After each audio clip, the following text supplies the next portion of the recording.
In a small hospital in Albuquerque, New Mexico on January 12, 1964, a baby boy was born to a 17-year-old high school girl named Jacqueline Guys. She was young, scared, and uncertain about the future. She didn't know what kind of life she could give to her child, but she knew one thing: she would never give up on him. That boy was Jeffrey Preston Bezos at birth. He didn't know the weight his name would carry. He didn't know the storms he would endure or the mountains he would climb, but destiny had already started scribbling his name into the pages of history. Jacqueline was still a teenager when Jeff was born, and because of her young age, she faced countless obstacles. She wasn't allowed to attend high school with her baby, so she had to find a special night school where she could complete her education. She worked during the day and studied at night, carrying Jeff along whenever she could. She had no luxury, no safety net, no mentor guiding her, yet every decision she made shaped Jeff's character with silent lessons about grit, resilience, and sacrifice. Jeff's biological father, Ted Jorgensen, was a circus unicyclist, charming and full of energy, but not responsible enough to stay in the lives of Jacqueline or Jeff. Soon after Jeff was born, Ted disappeared from their lives. Jacqueline remarried a man named Miguel Bezos, a Cuban immigrant, who had come to America alone at the age of 16, not knowing a word of English. He worked hard, studied, and eventually earned a degree in engineering. Miguel adopted Jeff and gave him his last name, Bezos, and more than that, he gave him stability, support, and love. Jeff was a curious child. He would take apart his crib with a screwdriver at the age of 3 just to see how it worked. He was fascinated by science, math, and technology, and while other kids played with toys, Jeff played with gears, wires, and motherboards. His mother noticed this spark in his eyes, and instead of dismissing it as mere distraction, she nurtured it. She let him build, she let him explore, and from that early encouragement, Jeff learned that he didn't need permission to think big. During summer vacations, Jeff would spend time at his grandfather's ranch in Texas. Lawrence Preston Guys was a former director at the Atomic Energy Commission and a man of principles and work ethic. Jeff would work beside him, repairing windmills, castrating bulls, laying concrete, and fixing broken machines. It was hot, hard, exhausting work, but it instilled in him the values of self-reliance and determination. His grandfather taught him that no task was beneath him, and no challenge was too big. If you applied your mind to a tat school, Jeff was the kind of student who would question everything. He didn't just memorize facts, he wanted to know how the facts were built. He would often get into trouble for arguing with teachers or for doing extra credit homework that no one had asked for, but those early traits of defiance and curiosity were the foundation of his relentless mindset. He wasn't trying to fit in, he was trying to break out even before he knew it. As Jeff grew older, his dreams grew bigger. He was fascinated by space and science fiction. He admired the work of scientists and inventors, and he declared to his parents at an early age that he wanted to build space hotels, amusement parks, and colonies for millions of people who would live in orbit while the rest of humanity would remain on Earth with limited resources. Some would laugh at such a statement, some would dismiss it as childhood fantasy, but Jeff wasn't joking. He was serious. Even as a teenager, he attended the Student Science Training Program at the University of Florida, where he won the Silver Knight Award for excellence in science and leadership. He graduated as valedictorian of his high school and was accepted to Princeton University, where he studied electrical engineering and computer science. Even in college, Jeff was driven by a force that couldn't be defined. He would read books far outside his syllabus and often lock himself in his dorm room for days, building software projects. But despite his academic success, Jeff never chased grades for the sake of grades. He chased knowledge, he chased insight, and he wanted to use that insight to build something that could change the world. After graduating from Princeton, he had multiple job offers from tech companies and Wall Street firms, but he joined a startup called Fitel that built a network for international banking communication. His decision was never about salary. It was about the challenge. It was about building something from scratch. He later worked at Bankers Trust and then at D.E. Shaw, a hedge fund, where he quickly rose through the ranks and became one of the youngest vice presidents at the firm. But in the corner of his mind, something else was brewing. Something wild, something different, something that would require courage and risk. He was tracking the rise of the internet, and he saw that internet usage was growing at 2,300% per year. Most people saw that statistic and moved on. Jeff saw it and couldn't sleep at night. He had a good job, a high-paying role, and a secure future, but he also had a vision. He imagined a bookstore that existed only online, something that had never been done before. It was bold, it was risky, and it was unclear whether people would even trust the internet enough to buy books on it. But Jeff believed in the idea. He made a list of the top 20 products that could be sold online, and books topped the list, not because he loved books more than anything, but because they were simple, uniform, and easy to distribute. He went to his boss at D.E. Shaw and shared the idea. His boss was impressed by the logic, but advised him not to leave his job. He said the idea was good, but it was too risky. Jeff listened, nodded, and thought hard about it. He even gave himself 48 hours to make a decision, and when those 48 hours ended, he chose to take the risk. He packed his bags, drove across the country to Seattle, and started building his dream in a garage, just like many Silicon Valley legends before him. His wife Mackenzie drove while Jeff typed out the business plan in the passenger seat of their car. By the time they reached Seattle, they had a name for the company, Amazon, inspired by the mighty river and its vastness, because Jeff wanted to build the biggest online bookstore in the world, something that could one day sell everything, not just books, but everything under the sun. In that small garage, Jeff set up 3 desks with doors used as tabletops to save money. He coded the early version of the website himself. He cold-called book distributors. He packed boxes himself. He did customer service. And he even fixed broken servers with duct tape and determination. There was no glamour, no funding, no guarantee of success. Just a man with a burning desire to build something that had never been built before. The first sale on Amazon wasn't historic. In itself, it was a book ordered by a stranger, but for Jeff, it was the beginning of a revolution. The beginning of a dream that would reshape commerce, trust, and the way humans interacted with technology.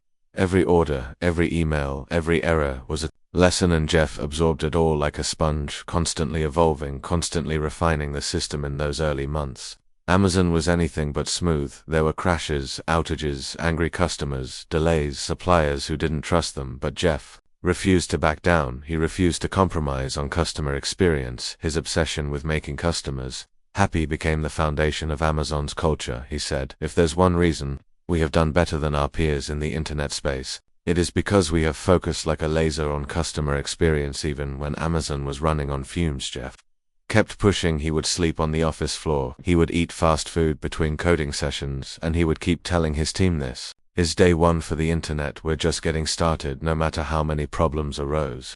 Jeff believed that the internet was not a bubble. It was the beginning of a new infrastructure for the planet, and he wanted to be its architect. His parents had invested almost all their life savings into his dream, despite not fully understanding what the internet was, because they believed in their son, and that belief lit a fire in Jeff to never let them down. He knew that if he failed, it wouldn't just be a business failure, it would be personal and moral. He was carrying the weight of sacrifice, dreams, and faith on his shoulders, and that weight made him stronger. Amazon's revenue grew from a few dollars to thousands, then to millions in a matter of months, and soon venture capitalists began to take notice. Jeff didn't build Amazon to sell it off. He built it to last. He made decisions not based on quarterly profits, but on long-term vision. Even when investors criticized him, he would calmly say, "We are willing to be misunderstood for long periods of time." This mindset, this ability to tolerate criticism while staying true to his vision, became Jeff's secret weapon. He wasn't driven by validation, he was driven by purpose, and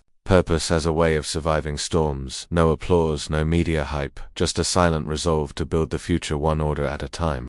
That small rain-soaked garage in Seattle had now become more than just a space. It was the headquarters of a mission. Jeff Bezos had bet everything he had, and Amazon, a small online bookstore, was on a path to change the world. But this journey didn't just require courage. Every day brought new problems. Every problem was a test of not only intelligence but of heart. Amazon's website backend crashed often, orders were delayed, suppliers started backing out, but Jeff's face never looked tired. He smiled as if every difficulty was an opportunity. Every new issue was a puzzle he was excited to solve. For Jeff, every customer email was important. He personally read complaints, replied to them, and taught his team that each complaint carried a hidden lesson. He often said, "The customer is not a distraction, the customer is the reason we exist." Employees from that time remember how Jeff spent nights in the office. They say he was one of those who slept on the floor with nothing but his mission to hold on to. He would repeat every day, "It's still day one never ends," and this phrase became a part of Amazon's internal culture. Day one meant fresh ideas, bold risks, and high standards, and Jeff never wanted to step into day to where bureaucracy and mediocrity live. Amazon didn't limit itself to books. Jeff's vision had always been bigger. He started expanding into music CDs, then electronics, clothing, kitchenware, everything that people couldn't even imagine buying. Online Amazon started selling and people started trusting, but building trust wasn't easy. Jeff tried to think like the customer. He understood their doubts, their fears, and designed policies to fight those doubts, like easy returns, one-click ordering, and transparent reviews. While doing all this, Jeff was also doing something no one noticed. He was collecting data. Every click, every search, every review was recorded, and using that data, he began predicting the future, what would sell, what wouldn't, what the customer wanted, and when they wanted it. For Jeff, this was a game, and he was becoming the master of it, a magician in the world of e-commerce, who could shape the future with the power of numbers. But as fast as Amazon grew, it also lost money. At the same pace, profits were almost non-existent. The media began criticizing, saying the company would never be profitable. Investors in the stock market began losing trust, but Jeff remained silent. He said, "We're not here for short-term profits. We're here for the long term. If we wanted quick profit, we would have opened a retail store." By 1999, Amazon had launched its IPO, and Jeff became the youngest billionaire in America. But money for him was just a tool. He wanted to use that money to invest in technology to transform Amazon into more than just a store. He dreamed of making it a platform where other companies could also sell their products, where every vendor, every creator would get an equal opportunity. He kept repeating, "We will become the most customer-centric company in the world," but the world didn't understand that. He wasn't building a bookstore, he was building a revolution. Then came the dot-com crash in 2008. Wave of panic hit the market. Thousands of tech companies shut down, but Amazon fought back. Jeff told his team, "We cannot stop now. We are standing at the turning point of history. If we stop now, everything we've built will fall apart." He cut his own salary to zero for a long time, offered stock options, tested new models, explored new markets, and Amazon survived. People started mocking him again. The media called him crazy, and delusional investors dumped Amazon stock, but Jeff's vision was still alive. He said, "I only know one thing. If the internet survives, Amazon will survive too." At that time, Jeff made another revolutionary decision. He proposed the idea of Amazon Web Services, which meant that Amazon would let other companies use its own IT infrastructure, its tools and service. People called the idea useless, but Jeff believed, if we've already built such a powerful backend, why not let others use it? 2. It would create a new revenue stream and also empower other entrepreneurs. That idea is now worth trillions of dollars, but back then it was just a risky experiment, something only Jeff's mind could dream up. He told his engineers, "I want a system that lets anyone build a website, store data, scale up without having to buy physical infrastructure." AWS launched, but the media ignored it. Investors questioned it, but Jeff knew the future would run on software and infrastructure as a service. He imagined a future where people would build Netflix, Spotify, Uber, and Zoom, and their backbone would be Amazon Web Service. Jeff's personal life was changing too. He was now a husband and a father, but all his time still belonged to Amazon.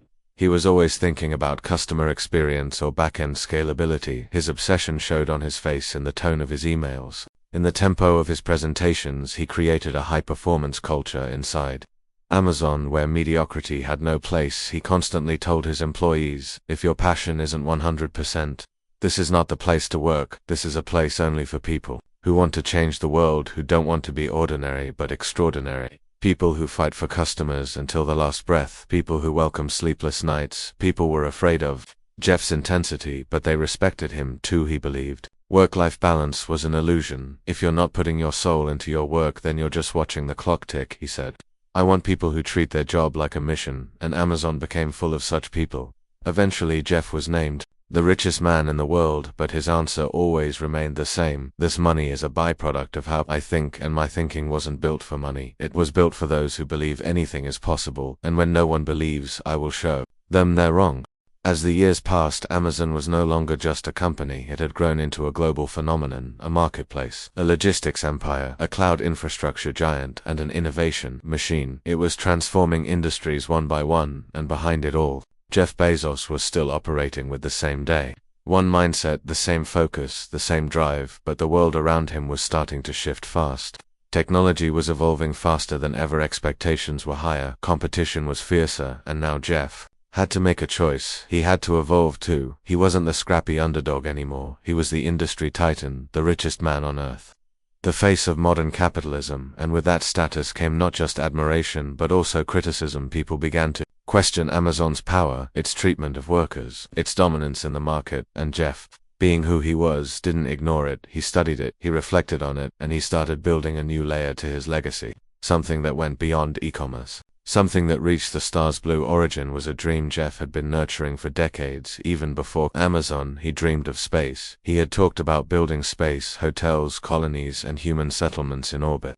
Most people thought it was just a childhood fantasy, but now with the resources, knowledge, and influence he was ready to turn that fantasy into a mission. Blue Origin wasn't a PR project for him. It was a real attempt to change the future of humanity. He believed Earth was the best planet, but not the only option. He saw our planet as precious, but also limited in its resources and capacity. He would say, we need to move heavy industry off Earth, we need to protect our home, we need to go beyond if we want to survive. And he started investing billions into space exploration. Quietly, steadily, without needing applause, without seeking headlines. He wasn't chasing Mars, he was building infrastructure for generations. While Blue Origin continued to build reusable rockets and tested human spaceflights, Amazon itself was entering new territory.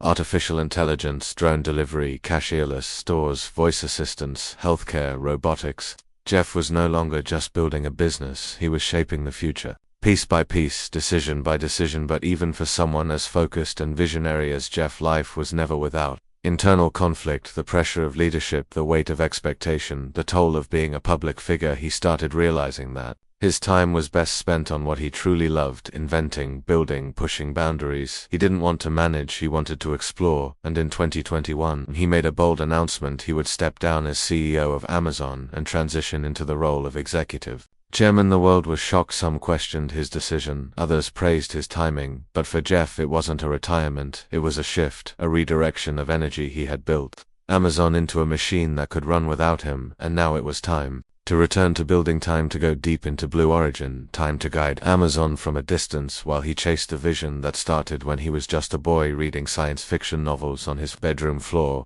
After stepping down, Jeff went to space. Aboard Blue Origin's New Shepard rocket, it was a symbolic journey, short in time, but deep in meaning. He looked out into the blackness of space and down at the blue marble of Earth, and he was moved not by ego, not by fame, but by a sense of responsibility. He came back and said, seeing Earth from above changes how you think about it. You see how fragile it is, how united we are, how much we must protect it. His journey was no longer about profit, it was about possibility, no longer about dominance, it was about direction. Jeff had become something more than an entrepreneur. He had become a teacher, a warning, and an example to future generations. His life said one thing loud and clear, that thinking long-term is the most rebellious and effective act. In a world obsessed with the now, even after leaving the CEO role, Jeff remained active. He wrote letters to shareholders that were read like philosophies. He invested in climate change efforts through the Bezos Earth Fund. He helped fund biotech companies aiming to extend human life. He backed educational programs and startups focused on solving humanity's biggest challenges, because for Jeff, business was never about just selling products, it was about solving problems. He often said one of the only ways to get out of a tight box is to invent your way out, and that's what he had always done, whether it was in the early days of building Amazon with duct tape, or creating a cloud platform that would power half the internet, or launching a rocket that could land vertically. He always invented his way out of limitations. People around him said Jeff wasn't driven by money or fame, but by something much deeper, a desire to prove that no matter where you start, no matter how ordinary your background seems, you can bend reality with vision. You can push past ridicule, doubt, and even failure if your purpose is stronger than your fear. He had failed many times. Amazon had launched products that flopped. Kindle Fire Phone failed. Amazon auctions failed. There were deals that didn't go through, ideas that never worked, but none of those failures stopped him. They only refined his process, sharpened his focus, and taught him that success doesn't come from being right all the time. It comes from being relentless all the time. When asked what advice he had for young entrepreneurs, Jeff never talked about shortcuts or hacks. He talked about being customer obsessed, about working hard, about reading more than others, thinking longer than others, caring deeper than others. He said, if you're not stubborn, you'll give up on experiments too soon, and if you're not flexible, you'll pound your head against the wall and not see a better solution. Jeff Bezos never called himself a genius. He called himself a builder, and that identity mattered more to him than any title in the world, because builders create futures. They don't just live in them. And through Amazon, through Blue Origin, through his ideas and choices, Jeff Bezos created more than a company. He created a way of thinking, a standard of dreaming, and a map for anyone willing to take the long road. His story is not perfect, and he never claimed it was. He made mistakes, faced criticism, dealt with regret, but he never let any of it define him. What defined him was his ability to keep going, to keep inventing, to keep daring when everyone else played safe. From a young boy raised by a teen mother to a man who redefined global commerce to a visionary looking at the stars, Jeff's journey teaches us that greatness isn't born in comfort. It's born in obsession, in clarity, in persistence, and in the willingness to be misunderstood for a very long time. And perhaps that's the most powerful legacy of all. Not the billions, not the rockets, not even the books he sold, but the courage to stay focused when no one believes, the grit to keep building when everything's falling apart, and the vision to see beyond what exists into what could be, because the world doesn't change by those who follow it, the world changes by those who dare to lead it.